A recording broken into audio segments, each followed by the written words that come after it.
আফগানিস্তান ইংল্যান্ডকে হারানোর পরে বাংলাদেশকে নিয়ে পচাতে হয়তোবা খুব কষ্ট লাগছে আপনার, নয়তোবা ট্রোল করছেন কষ্ট লুকাতে।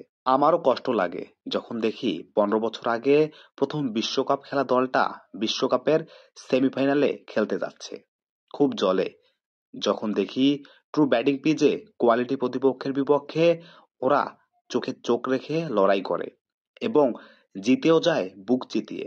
ওয়ানডে বিশ্বকাপে 5টা ম্যাচ জেতার পরে চ্যাম্পিয়ন্স ট্রফিতে আসে অস্ট্রেলিয়া, ইংল্যান্ড, সাউথ আফ্রিকার মতো গ্রুপ থেকে সেমিফাইনালে খেলার স্বপ্ন দেখা নিয়ে।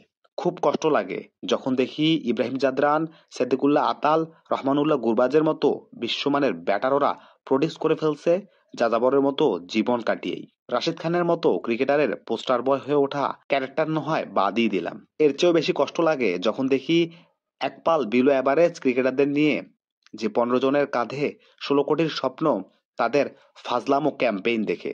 নিজেদের সামর্থ্য স্বীকার না করে অধিনায়কের মুখে অযাচিত চ্যাম্পিয়ন হতেই যাচ্ছি শুনে দিনের পর দিন নিজেদের লেভেলকে এক জায়গায় আটকে রাখাতে।